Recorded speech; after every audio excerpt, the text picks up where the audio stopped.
മാഷെ, ഒരു അഭിനേത്രി എന്ന നിലയിൽ നമ്മളെല്ലാവരും പ്രണയിക്കുന്ന, ആദരിക്കുന്ന, ഇഷ്ടപ്പെടുന്ന മഞ്ജു വാര്യർ എന്ന് പറയുന്ന സ്ത്രീ ഒരു വലിയ അപകടത്തിലാണ്, അവരൊരു തടവറയിലാണ് കഴിയുന്നത് എന്ന ആരോപണമാണ് ചലച്ചിത്ര സംവിധായകനായിട്ടുള്ള സനൽകുമാർ ശശിധരൻ കുറേ കാലങ്ങളായിട്ട് ഉയർത്തുന്നത്. കഴിഞ്ഞ ദിവസം പത്രസമ്മേളനം നടത്തി അത് വീണ്ടും അദ്ദേഹം പറഞ്ഞിരിക്കുകയാണ്.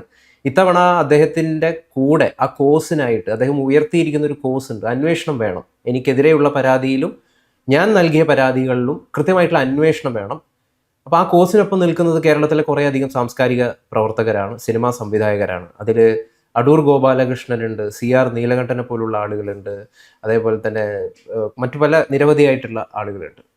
അപ്പോൾ ഇവിടെ മഞ്ജു വാര്യർ യഥാർത്ഥത്തിൽ തടവറയിലാണോ? ഇതിൽ സനൽകുമാർ ശശിധരൻ പറയുന്ന വളരെ ഭയപ്പെടുത്തുന്ന, ഭീതിജനകമായിട്ടുള്ള ഒരു കാര്യമുണ്ട്. ഒരു സ്ത്രീയും, ഈ നാട്ടിലുള്ള ഒരു സ്ത്രീയും അത്തരത്തിലുള്ള ഒരു സന്ദർഭത്തിലൂടെ പോകാൻ പാടില്ല, അത് യഥാർത്ഥത്തിൽ യാഥാർത്ഥ്യമാണെങ്കിൽ. അതെന്ന് പറയുന്നത് മഞ്ജു വാര്യരുടെ ഫോൺ, അവരുടെ വാട്സാപ്പ്, അവരുടെ ഇമെയിൽ, ഇതൊക്കെ നിയന്ത്രിക്കുന്നത് ഒരാളാണെന്നാണ്. അവർക്കതിൽ മൊത്തത്തിലുള്ള കൺട്രോൾ ഇല്ല. ഇതൊക്കെ നിയന്ത്രിക്കുന്നത് ഒരാളാണെന്നുള്ളതാണ്. മാഷ് ഇത് കേട്ടിട്ടുണ്ടാവും. ഈ വാദം ഇപ്പം വലിയ രീതിയിൽ ചർച്ചയാവുകയാണ്. എന്താണ് ഇതിൽ പറയാനുള്ളത്? ഹേമ കമ്മിറ്റി പോലുള്ള റിപ്പോർട്ടിലെ സുപ്രധാനപ്പെട്ട ഭാഗങ്ങൾ ഇപ്പോഴും പുറത്തു വന്നിട്ടില്ല. അപ്പം അതിൻ്റെ അർത്ഥം ആരെയൊക്കെയോ ഭയക്കുന്നുണ്ട് എന്നുള്ളതാണ്. മലയാള സിനിമയെ നിയന്ത്രിക്കുന്ന, പ്രത്യേകിച്ചും അതിലുള്ള നടിമാരെ നിയന്ത്രിക്കുന്ന ഒരു കറുത്ത മാഫിയ ഉണ്ട് എന്നാണ് സനൽകുമാർ ശശിധരൻ പറയുന്നത്. അതിൽ ആ മാഫിയകളെ പുറത്തേക്ക് കൊണ്ടുവരണമെങ്കിൽ വളരെ കൃത്യമായിട്ടുള്ള അന്വേഷണം വേണമെന്ന് അദ്ദേഹം പറയുന്നു. അദ്ദേഹത്തിൻ്റെ ഈ ആരോപണങ്ങൾ, ഈ വിഷയത്തോടൊക്കെ എങ്ങനെയാണ് മാഷ് റിയാക്ട് ചെയ്യുന്നത്? അല്ല, ഇവിടെ അദ്ദേഹം ഉന്നയിച്ച അല്ലെങ്കിൽ ഈ പത്രസമ്മേളനത്തിൽ പറഞ്ഞ ഏറ്റവും പ്രധാനപ്പെട്ട കാര്യം എന്ന് പറയുന്നത്, എനിക്കെതിരെ ഒരു പരാതിയുണ്ട്, ആ പരാതിയെക്കുറിച്ച് അന്വേഷിക്കണം. ഞാനൊരു പരാതി കൊടുത്തിട്ടുണ്ട് പോലീസിൽ, ആ പരാതിയെക്കുറിച്ചും അന്വേഷിക്കണം. അദ്ദേഹത്തിനെതിരെയുള്ള പരാതി എന്ന് പറയുന്നത് മഞ്ജു വാര്യരുടെ പരാതിയാണ്. മഞ്ജു വാര്യരുടെ പിന്നാലെ ഇദ്ദേഹം നിർബന്ധ പ്രണയം പ്രകടമാക്കി നടന്നു എന്നുള്ളതായിരുന്നു മഞ്ജു വാര്യർ മുന്നോട്ട് വെച്ച അവരുടെ ആരോപണം. അതാണ്, അതിനെക്കുറിച്ച് അന്വേഷിക്കണം എന്ന് പറഞ്ഞാണ് അവർ പരാതി കൊടുത്തത്. ആ പരാതിയിൽ അന്വേഷണം ഇതുവരെ പോലീസ് നടത്തിയിട്ടില്ല. അപ്പോൾ എന്തുകൊണ്ട് അതിൽ അന്വേഷണം നടക്കുന്നില്ല? സനൽകുമാർ ശശിധരൻ വളരെ പ്രശസ്തനായിട്ടുള്ള സംവിധായകനാണ്. സിനിമാ മേഖലയിൽ പലതരത്തിലുള്ള കോൺട്രിബ്യൂഷൻസ് നടത്തിയിട്ടുള്ള ഒരാളാണ് എന്നതുകൊണ്ട് അദ്ദേഹം സിനിമാ മേഖലയുമായി ബന്ധപ്പെട്ട ബുദ്ധിജീവികളുടെ ഇടയിൽ, അതേപോലെ തന്നെ പൊതുവെ സമൂഹത്തിലും അദ്ദേഹത്തിൻ്റെ കാഴ്ചപ്പാടുകളോട് അടുപ്പമുള്ള ഒരുപാട്. പക്ഷേ അദ്ദേഹം പൊതുസമൂഹത്തിൽ ട്രോൾ ചെയ്യപ്പെടുന്നത് മഞ്ജു വാര്യരുടെ പിന്നാലെ അദ്ദേഹം പ്രണയാഭ്യർത്ഥനയായി നടന്നത് കൊണ്ടാണ് എന്ന് നമുക്ക് കൃത്യമായിട്ട് അറിയാം. അതങ്ങനെ ട്രോൾ ചെയ്യും. പക്ഷെ അത് ഒരു വ്യക്തിയുടെ ചാബല്യമായി മാത്രം നമ്മൾ കണക്കാക്കുക. അതിന് അയാൾ അർഹിക്കുന്ന ട്രോള് കിട്ടട്ടെ, ആ വിഷയം നമുക്കവിടെ വിടാം. കാരണം നമുക്ക് ആ കാര്യത്തിൽ അദ്ദേഹത്തെ സംരക്ഷിക്കുക, അദ്ദേഹത്തിൻ്റെ ഒപ്പം കൂടെ നിൽക്കേണ്ട കാര്യമില്ല. കാരണം നമ്മൾ വളരെ പ്രഗത്ഭരെന്ന് കണക്കാക്കുന്ന പല ആളുകൾക്കും അവരുടെ ആ പ്രാഗൽഭ്യത്തിനനുസരിച്ചിട്ടുള്ള ഒരു പൊസിഷനിങ് നടത്തുന്നതിൽ പലപ്പോഴും പരാജയം സംഭവിക്കാറ്. ചിലരൊക്കെ വലിയ മദ്യപാനികളായി മാറും. നമുക്ക് ആ മദ്യപാനത്തെയോ അതേപോലെ തന്നെ അത്തരത്തിലുള്ള അഴിഞ്ഞാട്ട ജീവിതത്തെ തന്നെ ന്യായീകരിക്കാനായിട്ട് സാധ്യമല്ല എന്നുള്ളതാണ്. പക്ഷേ അവരൊരു വിഷയത്തിലൊരു ഒരു പ്രത്യേകമായിട്ടുള്ള പോസ് ഉയർത്തുന്നുണ്ടെങ്കിൽ എന്തുകൊണ്ട് അതിനെ സപ്പോർട്ട് ചെയ്യുക? അതുകൊണ്ടാണ് MN കാരശ്ശേരിയും CR നീലകണ്ഠനും അടൂർ ഗോപാലകൃഷ്ണനുമൊക്കെ ഈ വിഷയത്തിൽ പൊതുപ്രസ്താവന നടത്തുകയും ആ പൊതുപ്രസ്താവനയിൽ അവർ പറഞ്ഞിരിക്കുന്ന കാര്യം ഇദ്ദേഹത്തിൻ്റെ പരാതി അന്വേഷിക്കുക എന്നുള്ളതാണ്. അദ്ദേഹത്തിനെതിരെയുള്ള പരാതിയും അന്വേഷിക്കുക എന്നുള്ളതാണ്. അത് പോലീസിൻ്റെ ഒരു ഉത്തരവാദിത്തമാണ്, പോലീസിൻ്റെ ജോലിയാണ്. ഇദ്ദേഹം നേരിട്ട് ആഭ്യന്തരമന്ത്രി രമേശ് ചെന്നിത്തലയുടെ ഓഫീസിൽ പരാതി കൊടുത്തിട്ട് ആ പരാതി ഇപ്പോൾ കാണാനില്ല എന്നാണ് പറഞ്ഞത്. അപ്പോൾ സനൽകുമാർ ശശിധരൻ മുന്നോട്ട് വെക്കുന്ന ഒരു വളരെ ഗൗരവമുള്ള ഒരു ആരോപണം എന്നത് കേരളത്തിലെ സിനിമാ മേഖലയെ, കേരളത്തിൻ്റെ രാഷ്ട്രീയത്തെ സ്വാധീനിക്കുന്ന വലിയൊരു മാഫിയ പ്രവർത്തിക്കുന്നുണ്ട് എന്നുള്ളതാണ്. ആ മാഫിയയുടെ തടവറയിലാണ് മഞ്ജു വാര്യർ. ആരാണ് മഞ്ജു വാര്യരുടെ ഫോണും മറ്റ് കാര്യങ്ങളുമൊക്കെ കൈകാര്യം ചെയ്യുകയും നിയന്ത്രിക്കുകയും ചെയ്യുന്നുള്ളത് സനൽകുമാർ ശശിധരൻ അറിയില്ല. അറിയാൻ പാടുണ്ടെങ്കിൽ അദ്ദേഹം കൃത്യമായിട്ട് പറയുമായിരുന്നു, ഇന്ന ആളാണ്, ഒരാളാണ് എന്ന് അദ്ദേഹം പറഞ്ഞുകൊണ്ടിരിക്കുകയാണ് ചെയ്തത്. അങ്ങനെ ഒരാൾ അല്ലെങ്കിൽ ഒരു സംഘം ആളുകൾ അങ്ങനെ നിയന്ത്രിക്കുന്നുണ്ടെങ്കിൽ അത് അന്വേഷിക്കണ്ടേ? അത് അന്വേഷിക്കേണ്ടത് ഈ സമൂഹത്തിൻ്റെ സുരക്ഷിതത്വത്തിന് ആവശ്യമാണ്. കാരണം നമ്മൾ ഹേമ കമ്മിറ്റി റിപ്പോർട്ട് വന്ന സമയത്ത് ഞെട്ടലോടുകൂടി ആണ് സിനിമാ ലോകത്തെ മലയാളി കണ്ടത്. കാരണം സംഘടിതമായിട്ടുള്ള ബലാത്സംഗം, സംഘടിതമായിട്ടുള്ള ലൈംഗിക അതിക്രമങ്ങൾ നടക്കുന്ന ഒരു മേഖലയാണ് അത് എന്ന് അതിന് വിധേയമായ നിരവധി സ്ത്രീകൾ ഒരു പ്രത്യേക മുഹൂർത്തത്തിൽ പൊട്ടിത്തെറിച്ച് തുറന്നു പറഞ്ഞിരുന്നു. അതുകൊണ്ട് പിന്നെ അതൊക്കെ പോയി, അതിപ്പോൾ നമുക്ക് കേൾക്കാനായിട്ട് കഴിയുന്നില്ല. ഹേമ കമ്മിറ്റി റിപ്പോർട്ട് പരിപൂർണമായിട്ടുള്ള രീതിയിൽ പ്രസിദ്ധപ്പെടുത്തുന്നതിനെ ഇതുവരെയും കഴിഞ്ഞിട്ടില്ല. ഇനി കഴിയുമെന്ന് നമ്മൾ വിശ്വസിക്കുന്നതിൽ അർത്ഥമില്ല എന്നാണ് എനിക്ക് തോന്നുന്നത്. എന്തായാലും നമ്മളിപ്പോൾ തൂഫാനെക്കുറിച്ച് ഒരുപാട് ചർച്ച ചെയ്തുകൊണ്ടിരിക്കുന്ന ഒരു സമയമാണ്. ഈ തൂഫാൻ ആഞ്ഞടിക്കേണ്ടത് എവിടെയാണ്? സിനിമാ മേഖലയിലാണ്. കാരണം സിനിമയുമായി ബന്ധപ്പെട്ട മേഖലയിൽ മദ്യം മാത്രമല്ല, അവിടെ വ്യാപകമായിട്ടുള്ള രീതിയിൽ രാസലഹരി ഉപയോഗിക്കുന്നു എന്നാണ് പറയപ്പെടുന്നത്. തീർച്ചയായിട്ടും അല്ലേ? അപ്പോൾ തീർച്ചയായിട്ടും അവിടെ ഒരു അന്വേഷണം വേണ്ടതാണ്. അങ്ങോട്ട് പോലീസ് എന്തുകൊണ്ട് ചെല്ലുന്നില്ല എന്ന് ചോദിച്ചാൽ ഈ മാഫിയയുടെ കരങ്ങൾ പോലീസിൻ്റെ കോളറിന് പിടിക്കുന്നു എന്നാണ് നമ്മൾ മനസ്സിലാക്കുന്നത്. അപ്പോൾ മാഫിയ വളരെ ശക്തമായിട്ട് പ്രവർത്തിക്കുന്നുണ്ട്. സംഘടിതമായിട്ടുള്ളൊരു മാഫിയയുടെ പ്രവർത്തനം എന്ന് പറയുന്നത് സിനിമാ മേഖലയിലുണ്ട്. ആ സംഘടിതമായിട്ടുള്ള മാഫിയയുടെ കരാള ഹസ്തങ്ങളിലാണോ മഞ്ജു വാര്യർ എന്നുള്ളത്, മഞ്ജു വാര്യരെ ഇഷ്ടപ്പെടുകയും ആ നടിയുടെ വലിയ തരത്തിലുള്ള പ്രതിഭയിൽ ആകൃഷ്ടരാകുകയും ചെയ്തിരിക്കുന്നതായിട്ടുള്ള മലയാളികൾക്ക് തീർച്ചയായിട്ടും ചോദിക്കാൻ അവകാശമുണ്ട്. അത് വെളിപ്പെടുത്തപ്പെടേണ്ടതാണ്. മഞ്ജു വാര്യരെ തടസ്സപ്പെടുത്തുന്നു. ഇദ്ദേഹത്തിൻ്റെ തന്നെ ഒരു സിനിമ, അവസാനത്തെ സിനിമയാണ് ഹിമാലയത്തിൽ വെച്ച് നിർമ്മിച്ച കയറ്റം. അത് യഥാർത്ഥത്തിൽ മേജർ തിയേറ്ററുകളിലൊക്കെ ഓടിയെന്ന് വെച്ചില്ല. അല്ല, ഇതിൽ പ്രധാന വിഷയം എന്ന് പറയുന്നത് മലയാള സിനിമയിൽ ഒരു മാഫിയുണ്ട്. ആ മാഫിയ കുറേയധികം സ്ത്രീകളെ നിയന്ത്രിക്കുന്നുണ്ട്. അതുകൊണ്ട് തന്നെ ഈ സ്ത്രീകൾക്ക് പലപ്പോഴും മൗനം തുടരേണ്ടി വരുന്നു. കാരണം പലതും പുറത്തു പറഞ്ഞു കഴിഞ്ഞാൽ ഈ മാഫിയ നശിക്കും, ഇവരുടെ ജീവൻ ഭീഷണിയിലാവും. അതുകൊണ്ട് പലരും മിണ്ടാതിരിക്കുന്നു എന്നുള്ളതാണ് ഇദ്ദേഹത്തിൻ്റെ അടിസ്ഥാനപരമായിട്ടുള്ള ഒരു സംഗതി എന്ന് പറയുന്നത്. അതിന് ഇദ്ദേഹം ഉയർത്തി കാണിക്കുന്നത് മഞ്ജു വാര്യരെയാണ്. മഞ്ജു വാര്യറിനെ മുമ്പിൽ വെച്ചുകൊണ്ട് മലയാള സിനിമയുടെ ഒരു സിസ്റ്റമിക് ഇററിനെയാണ് അദ്ദേഹം അടിസ്ഥാനപരമായിട്ട് ചോദ്യം ചെയ്യുന്നതെന്നാണ് നമ്മൾ മനസ്സിലാക്കുന്നത്. പക്ഷേ അദ്ദേഹം ഫേസ്ബുക്കിൽ കുറിക്കുന്ന ഒരു സംഗതിയുണ്ട്. കേരളത്തെ അടക്കി ഭരിക്കുന്ന അഴിമതി സംവിധാനം ഉടഞ്ഞു പോകാതിരിക്കാനാണ് ഹേമ കമ്മിറ്റി റിപ്പോർട്ടിൽ പേരിലുള്ള ഇരകളായ സ്ത്രീകൾ പൊതുസമൂഹത്തിന് മുന്നിൽ മൗനം വെടിയില്ല എന്ന് ഈ മാഫിയ ഭീഷണികൾ കൊണ്ട് ഉറപ്പാക്കുന്നത്. വർഷങ്ങളായി ഞാൻ ഈ വിഷയം നിരന്തരം ഉന്നയിച്ചിട്ടും പരാതികൾ നൽകിയിട്ടും മഞ്ജു വാര്യരെ പോലെ ഒരു ആർട്ടിസ്റ്റിനെ, ബിനീഷ് ചന്ദ്രനെ പോലെ ഒരു നാലാംകിട ക്രിമിനലിനെ ഉപയോഗിച്ച് പരസ്യമായി തടവിൽ വയ്ക്കാൻ കഴിയുമെങ്കിൽ ഈ മാഫിയയ്ക്ക് സിനിമാ മേഖലയിലുള്ള താരതമ്യേന ദുർബലരായ ഇരകളായ മറ്റു സ്ത്രീകളുടെ വായ പൊത്തിപ്പിടിക്കാൻ എത്ര എളുപ്പം കഴിയുമെന്ന് ചിന്തിക്കുക. ഇതിലിപ്പം ബിനീഷ് ചന്ദ്രനെ പോലുള്ള എന്നൊക്കെ അദ്ദേഹത്തിൻ്റെ ആരോപണമാണ്. നമുക്ക് അദ്ദേഹത്തെ വ്യക്തിപരമായിട്ട് അറിയില്ല. അപ്പം ഇങ്ങനെ ഒരു മാഫിയ ഉണ്ട് എന്ന് പറയുന്നതിനെ നമ്മൾ അവിശ്വസിക്കേണ്ടതുണ്ടോ? അല്ല, മാഫിയ ഉണ്ട് എന്ന് പറയുമ്പോഴേ ആ മാഫിയയെക്കുറിച്ചുള്ള ഒരു അന്വേഷണം നടത്താനുള്ള ബാധ്യത എന്ന് പറയുന്നത് കേരളത്തിലെ പോലീസിനാണുള്ളത്. കേരളത്തിലെ പോലീസ് സംവിധാനം, നമ്മളിപ്പോൾ തൂഫാൻ ഇങ്ങനെ ആഞ്ഞടിക്കുന്ന സമയത്ത് നമ്മൾ കണ്ട ഒരു പ്രത്യേകത എന്താണ്? ആളുകൾക്കത് ഇഷ്ടമുള്ളൊരു കാര്യം. കാരണം കുഞ്ഞു കുട്ടികളെ മുഴുവനും രാസലഹരിയിലാഴ്ത്തി അവരുടെ ജീവിതത്തെ മുഴുവൻ തകർത്ത് തരിപ്പണമാക്കുന്നതായിട്ടുള്ള പ്രതിഭാസമാണ്. അതിനെ തകർക്കാൻ വേണ്ടിയിട്ടാണ് തൂഫാൻ എന്ന് പറയുന്ന പേരിൽ പോലീസിൻ്റെ ജാഗ്രതയോടുകൂടിയുള്ള അന്വേഷണം നടക്കും. നിരവധി ഇടങ്ങളിൽ ആ ജാഗ്രതയുടെ കൈകൾ കടന്നു എന്ന് കഴിഞ്ഞ ദിവസമാണ് നമ്മൾ കണ്ണൂർ ആയിട്ട് ബന്ധപ്പെട്ട ആ മേഖലയിൽ നിന്ന്, കണ്ണൂരിലെ വടകരയിൽ ശരിക്കും. അപ്പോൾ വടകരയിലെ ആ അധ്യാപികമാർ, അവരുടെ പിന്നിൽ പ്രവർത്തിക്കുന്ന സംഘം, അതൊക്കെ വലിയ മാഫിയ സംഘമാണ്. അതിൻ്റെ ഇരകളായിട്ട് ആ സ്ത്രീകൾ മാറിക്കഴിഞ്ഞിരിക്കുകയാണ് ചെയ്യുന്നത്. അപ്പോൾ ഇവരൊക്കെ ഇങ്ങനെ പിടിച്ച് അവസാനം നമ്മൾ എന്ത് ചെയ്യും? ഒരു ബോസിനെ കാണണം. മാഫിയയെ മുഴുവൻ നിയന്ത്രിക്കുന്നതായിട്ടുള്ള മാഫിയ തലവൻ എന്ന് നമുക്ക് വേണമെങ്കിൽ പറയാം. ആ മാഫിയ തലവനെ പിടിക്കാൻ ചിലപ്പോൾ പോലീസിന് കഴിയില്ല. കാരണം പോലീസിൻ്റെ തന്നെ തലപ്പത്തിരിക്കുന്നവരുടെ ജീവനോ അവരുടെ കുട്ടികളോ കുടുംബമോ ഒക്കെ അപകടത്തിലാവും.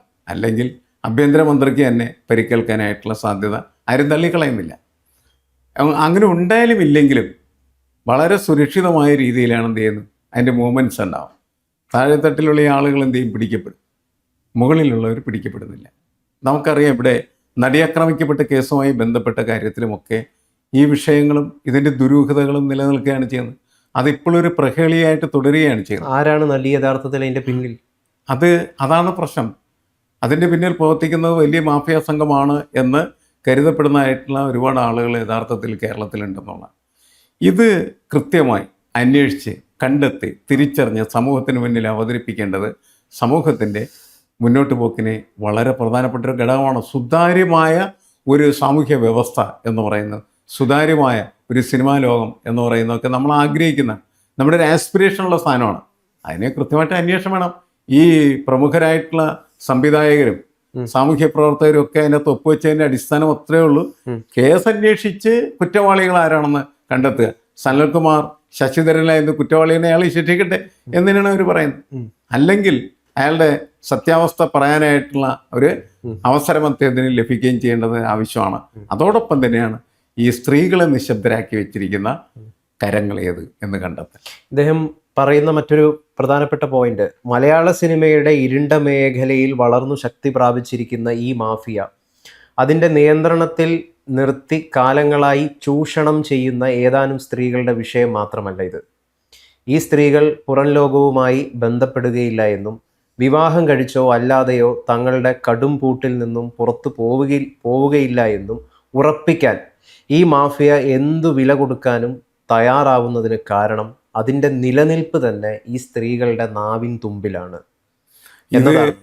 ഇത് എഴുതുമ്പോഴുള്ള പ്രശ്നം നമുക്ക് ഈ സനൽകുമാറിനോട് പറയാനുള്ളത്, വെറുതെ ഭാവനയിൽ നമുക്കൊരു മാഫിയ കണ്ടിട്ട് കാര്യമില്ല. മാഫിയയുടെ അറ്റം, മാഫിയയുടെ സൂചനകൾ ചില വ്യക്തികളിലൂടെയൊക്കെ എന്ത് ചെയ്യാൻ പറ്റും, അദ്ദേഹത്തിന് മണത്തറിയാൻ കഴിഞ്ഞിട്ടുണ്ടായിരിക്കണം. വെറുതെ മാഫിയ എന്ന് പറഞ്ഞ് നമ്മളൊരു പ്രേതം പോലെ അതിനെ കണക്കാക്കിയിട്ട് കാര്യമില്ല. മാഫിയ എന്താണ് എന്ന്, ആരൊക്കെയാണ് അതിൻ്റെ പിന്നിലുള്ളതെന്നൊക്കെ പറയാനായിട്ടുള്ള ധൈര്യം കൂടി അദ്ദേഹം കാണിക്കുന്നതല്ലായിരിക്കും.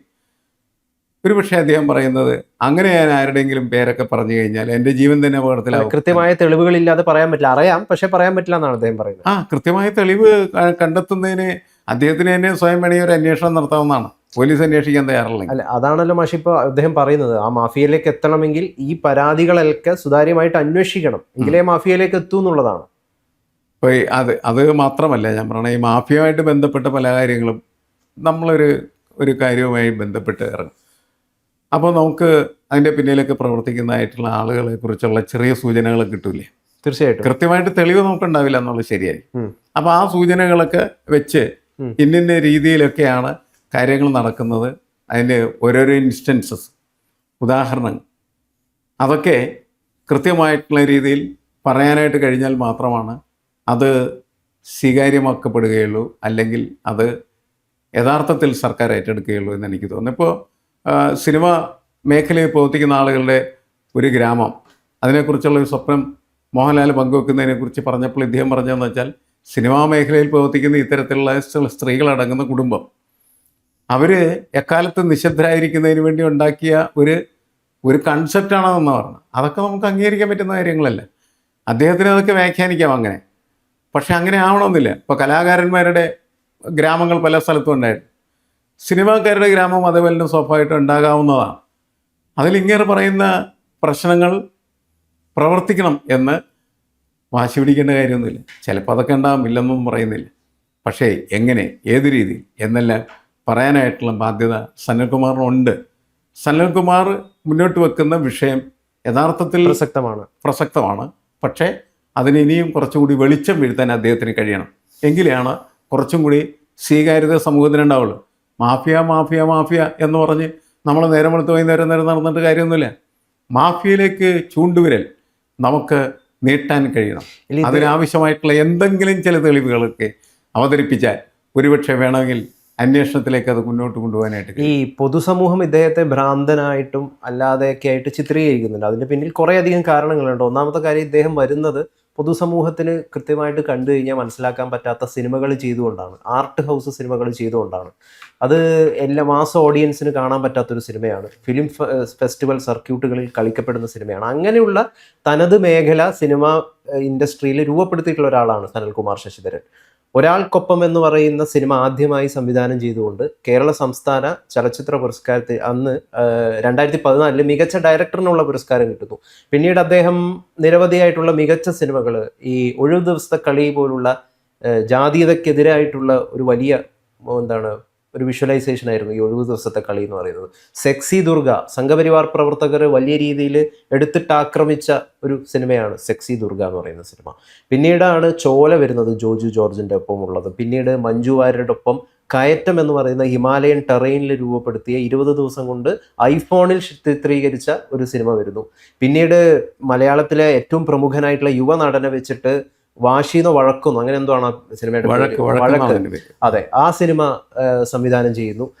മഞ്ജു വാര്യരെ വെച്ച് കയറ്റം എന്ന് പറയുന്ന സിനിമ സംവിധാനം ചെയ്തതിന് ശേഷം ഇദ്ദേഹത്തിൻ്റെ സിനിമ ജീവിതം മൊത്തം ഇറക്കമായിരുന്നു. അതിന് പിന്നിൽ ആ ഇറക്കത്തിലേക്ക് കൊണ്ടെത്തിച്ചത് ഈ മാഫിയയാണ്.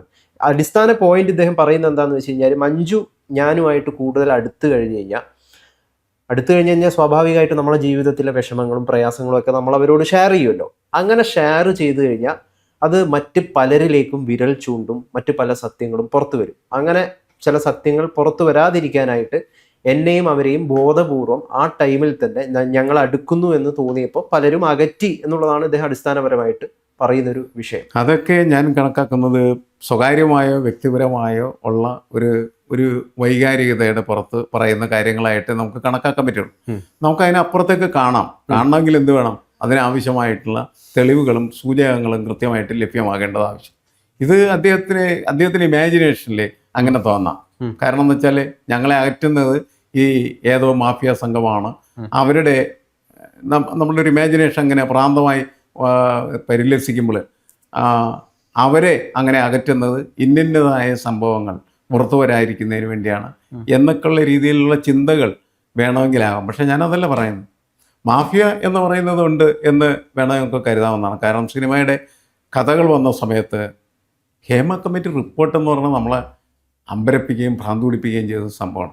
കാരണം അത്രമാത്രം കുഴപ്പങ്ങൾ അതിനകത്ത് ഉണ്ട് എന്ന് പല സ്ത്രീകളും വിളിച്ചു പറഞ്ഞ ഒരു കാര്യമാണ്. അപ്പോൾ അതിൻ്റെ ഒരു അന്വേഷണം വളരെ ഗൗരവമായിട്ട് മുന്നോട്ട് പോകേണ്ടത് ആവശ്യമാണ്. ഒരു മാഫിയ നമ്മുടെ മലയാള സിനിമയെയും മലയാള രാഷ്ട്രീയത്തെയും സ്വാധീനിക്കുന്നുണ്ടെങ്കിൽ അവരെ കണ്ടെത്തി പൊളിച്ചടിക്കുകയും മുന്നോട്ട് പോകേണ്ടത് നമ്മുടെ സമൂഹത്തിൻ്റെ ആവശ്യമാണ്.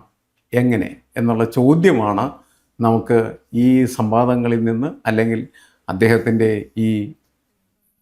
തോന്നലുകളെന്ന് ഞാൻ പറയുന്നു. ആ തോന്നലുകൾ നമ്മളുടെ മുന്നിൽ അവതരിപ്പിക്കുന്ന കാര്യം എങ്ങനെ ഒരു മാഫിയ ഉണ്ട് എന്ന് ഉള്ള ഫീൽ ഇതുകൊണ്ടല്ല, മറ്റു പല കാര്യങ്ങൾ കൊണ്ട് നമുക്ക് തോന്നിയിട്ടുള്ളതാണ്. ആ മാഫിയ എങ്ങനെ പൊളിക്കും? മാഷേ, ഒന്നാമത്തെ കാര്യം, ഇവിടെ ഓപ്പറേഷൻ തൂഫാൻ ഇപ്പോൾ ചർച്ച ചെയ്യപ്പെടുകയാണ്. പിടിക്കുന്നത് ആരെയാണ്? ബംഗാളികളെയും ഈ വലിയ തലയുടെ ഉള്ളിൽ കളിക്കുന്ന സാധാരണ ഇടനിലക്കാരനെയാണ്. തലയെ ഇപ്പോഴും പിടിക്കാൻ നമ്മുടെ സംസ്ഥാനത്തിന് പറ്റുന്നില്ല. അപ്പൊ പിന്നെ ആരാണ് ഈ മാഫിയക്ക് യഥാർത്ഥത്തിൽ സംരക്ഷണം കൊടുക്കുന്നത്? ഇവിടുത്തെ രാഷ്ട്രീയക്കാരും തന്നെയാണ്.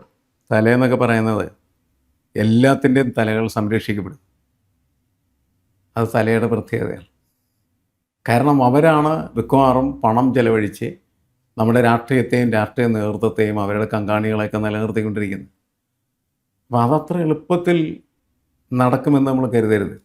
വലിയ സിനിമകളിൽ, സുരേഷ് ഗോപി സിനിമയിലോ മോഹൻലാൽ സിനിമയിലോ ഒക്കെ ചില ഈ മാഫിയനെയൊക്കെ പൊളിക്കുന്ന അത് നമുക്ക് സ്വപ്നം കാണാം എന്ന് മാത്രമേ ഉള്ളൂ. ആളുകളിൽ നിന്ന് കൈയടിക്കുകയും ചെയ്യും.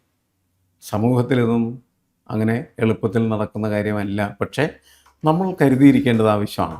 കാരണം നമ്മളുടെ സമൂഹം ഇങ്ങനെ ഉള്ള മാഫിയയുടെ വലിയ കരാള ഭീകര ഹസ്തങ്ങളിൽ ഞെരിഞ്ഞമരുന്നുണ്ടല്ലോ എന്നുള്ളത്. അതൊരു രംഗത്ത് മാത്രമല്ല, എല്ലാ മേഖലകളിലും. അതുകൊണ്ട് ആ ഒരു ആസ്പെക്റ്റിലാണ് ഇദ്ദേഹത്തിൻ്റെ ഈ പരാതി എന്ന് പറയുന്നത് ശ്രദ്ധിച്ചാൽ നല്ലതാണ് എന്ന് നമുക്ക് തോന്നുന്നു.